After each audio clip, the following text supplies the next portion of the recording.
Ito ang nag-iurong radyo ng masang Pilipino. Hatid ang serbisyong balitang totoo. Mga balitang tapat at mapagkakatiwala. Tinig! Tinig ng kabataan! Ang biya! Sa inyong mga radyo. Magandang araw Pilipinas, magandang araw syudad ng Escalante. Ngayon ay Biyernes, ika-24 ng Enero. FPN Web 75 sa inyong mga radyo. Sa ulo ng katikabong balita. Sa balitang ipayong dagat, turistang pinasukutan matapos mahagip ng tren. Sa balitang National Engineer Arnold Dumesa, kinumpirma na hindi pa naibibigay sa kanilang departamento ang naturang resolusyon. Sa balitang lokal, 17 barangay sa Negros Occidental binaha matapos ang walang tigil na pag-ulan. Sa balitang sports, dalawang balitasyon sa Premier Volleyball League o Filipino Conference. Oras! Alas 4:30 na nga po. Ang oras ay tuhanin sila. Rambian Webes 75. Sa balitang ipayong dagat, turistang Pinay sukutan matapos mahagip ng tren. Para sa buong ng balita, narito si Dory Garcia. Posible umano pamutahin ang isang turistang Pinay na nasugatan sa Taiwan matapos magiging na tren kapag napatunayan nilabat niya railway act sa naturang teritoryo. Sa ulat ng GMA News 24 oras nitong Merkules, ipinakita ang CCTV footage of Chipin Old Street sa Taipei habang daw pictures sa tabi ng release ng turistang Pinay.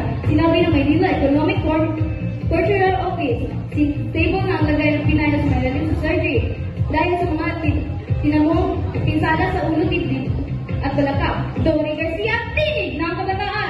Sa balitang National Engineer Arnold Dumesa, kinumpirma na hindi pa naibibigay sa kanilang departamento ang naturang resolusyon. Para sa detalye, narito si Ana Martinez. Sa isang pulong balitaan kanina sa mismong opisina ng ahensya, kinumpirma ni Assistant Secretary for Special Concerns and for Official Development Assistant and Spokesperson Engineer Arnold Dumesa na hindi pa naibibigay sa kanilang departamento ang naturang resolusyon. Aniya, kapag natanggap naman ngayong araw ang mga kaukulang dokumento, ay mag-uumpisa kaagad ang review para dito. Nang sa gayon ay pagdating ng Merkules, Enero 22, ay mayroon mga ilalabas na desisyon sa Agriculture Secretary Francisco Choi Noel Jr. Ana Martinez, tinig ng kabataan! Huwag kayong aalis at magbabalik ang FPN Web 75!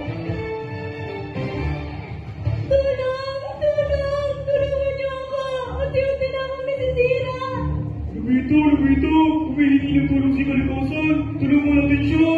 Tara, tulungan natin siya. Huwag mo makalala, Kalikasan. Nandito na kami. Tutulungan ka namin. Nandito na kami, Kalikasan, para maglinis ang pagtanim.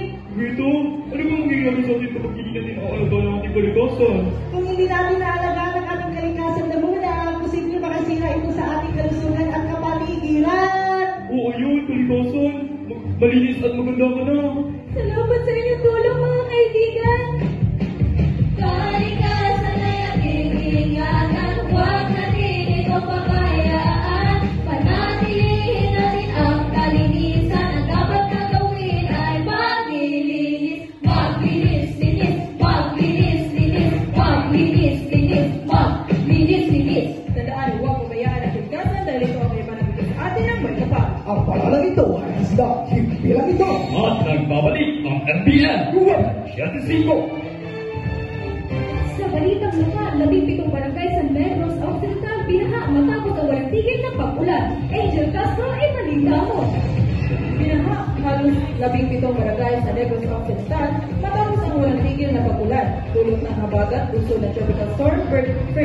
Batay sa ulan ng Provincial Disaster Risk Reduction and Management Office, kasama sa 17 binahang barangay ay ang Lag-asan at Tipuluan at Toles at Bulao sa Bago City, Barangay Bagunawa, Batuan, Silukaw, Tuluwanan at Tuluran City, San Enrique, Barangay San Juan at PSB sa Monteverde, Barangay Ayubon, Dodon at Alias, Mabini at Pakunin, Malalulit at Barangay 5 sa Isabela.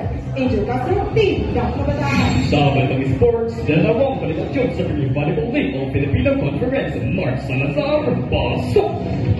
Matapos ang limang buwan ng pahinga, nakabalik na sa aksyon si Playmaker Dina Wong sa Premier Volleyball League o Filipino Conference. Tila nalibago pa si Wong sa kanyang pagpasok sa court. Alam namin sa sarili namin na sa alam yung problema. So, kami din makakapagpigan ng solusyon doon.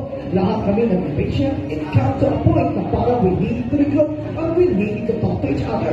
So, yun ang ginawa namin. Ang Wong, Mark Salazar, TV ng Kamagahan. At natapos na ang ating 5 minutong pagbabalitaan. Sa huli ako ang iyong lingkod, Renz Damaso. At ako naman po si Laura Lopez. Ito, ang radyo ng asang Pilipino. Hatid ang serbisyong balitang totoo. Magkabalik ang tapat at mapagkakatiwala. Tinig! Tinig! Tinig! Tinig! Tinig! FBM!